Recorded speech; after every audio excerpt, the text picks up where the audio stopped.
à tous, j'espère que vous allez bien. On se retrouve aujourd'hui pour une nouvelle vidéo sur Alix qui vient de dénoncer des faits très graves concernant un candidat de télé-réalité. En effet, dans une interview accordée à Melty, Alix a fait des révélations choc. Elle aurait vu une vidéo d'un candidat de télé-réalité en train de forcer une jeune fille mineure en larmes à lui faire certaines choses. Très choquée, Alix avait alors averti deux productions, mais pourtant rien n'a changé. Apparemment, le candidat en question continue de participer à des émissions de télé-réalité. Alix a expliqué qu'elle ne pouvait pas dire son nom car elle n'a aucune preuve en sa possession. Pour ceux qui veulent voir la vidéo, je vous mets le lien en description. Pourtant, rapidement, certains internautes et blogueurs en ont déduit qu'il s'agirait d'Ilan. Furieux, il a donc décidé de réagir et promet de porter plainte contre tous ceux qui le mêleront à cette histoire. En tout cas, Ilan assure n'avoir rien à voir avec cette affaire et adresse un tacle à Alix. Ces révélations ont beaucoup fait parler sur les réseaux sociaux et notamment certains candidats. En effet, Natania confie avoir croisé Alix lors de la conférence de presse des Marseillais contre le reste du monde 4 et qu'elle lui avait déjà parlé de cette vidéo. Giuseppa a également réagi avant de finalement supprimer sa story. Avant de vous laisser avec la vidéo, je remercie Caroline, Princia et Farah qui ont été les premières à commenter notre dernière vidéo.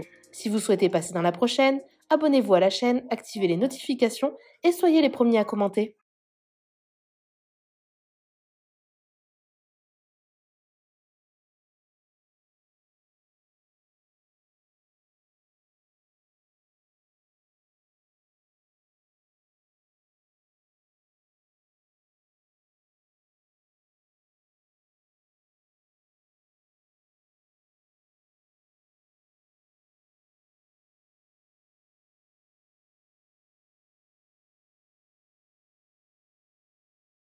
Les amis, j'ai reçu plusieurs messages concernant l'interview qu'Alix a fait. En aucun cas je me sens visée.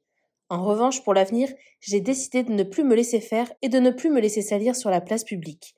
J'ai donc pris la décision de prendre un avocat et d'entamer une procédure où je vais attaquer toute personne physique et toute personne morale, blogueur, qui aura colporté de fausses informations me concernant depuis l'année 2018.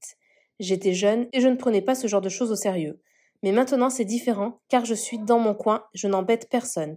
J'essaye de construire ma vie et ma future vie de famille. Je ne peux plus accepter ce genre de choses. Merci à vous de ne pas écouter et de ne pas croire n'importe qui. Aujourd'hui, les réseaux sociaux peuvent être dangereux et ce n'est pas parce qu'une personne dit A que la réalité n'est pas Z. Évidemment, pour ceux qui insinuent qu'Alix parle de moi, je vous rassure, je n'ai jamais fait une chose pareille. J'en parle car c'est trop grave et je ne peux pas me permettre d'ignorer de telles horreurs. Même si je me serais bien passé de devoir me justifier. En revanche, pour les blogueurs qui affirment que Alix parle de moi en citant mon nom, c'est ce qui s'appelle de la diffamation. Donc pour ces blogueurs, j'agirai en conséquence. Aujourd'hui, j'ai grandi et je m'aperçois que je dois protéger mon image, que ce soit pour ma famille, ma future femme ou mes futurs enfants. Merci de votre soutien. J'ai remarqué dans ce milieu, les gens sont prêts à tout pour vendre des livres. Les amis, j'espère que vous allez bien.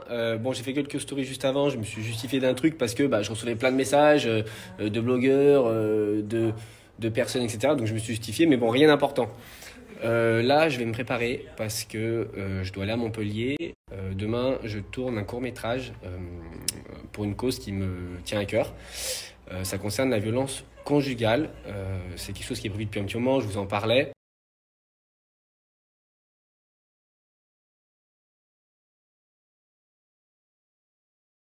Je suis désolée, j'ai de l'huile dans les cheveux, mais Rania m'a identifiée sur une vidéo de Alix qui parlait dans une interview du fait qu'elle avait déjà parlé à des productions, et c'est vrai, et je ne peux que le confirmer, c'est vrai, parce que Alix et moi, la première fois qu'on s'est croisés, je sais pas si elle s'en rappelle, mais c'était lors de la conférence de presse des Marseillais Last du Monde, et on avait parlé d'un certain candidat. Je ne sais pas si elle parle du même candidat, et je pense que oui, parce qu'on a à peu près eu les mêmes retours sur ce candidat-là.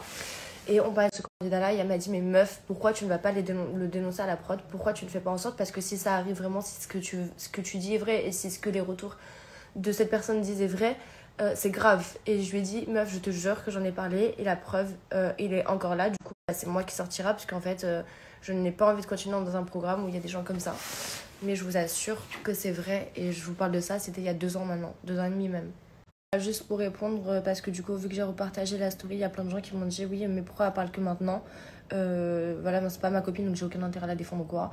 Elle parlait avant déjà. Je pense qu'elle en a déjà parlé avant en interne. Et c'est pas parce que tu parles pas de quelque chose sur les réseaux que tu n'agis pas pour autant.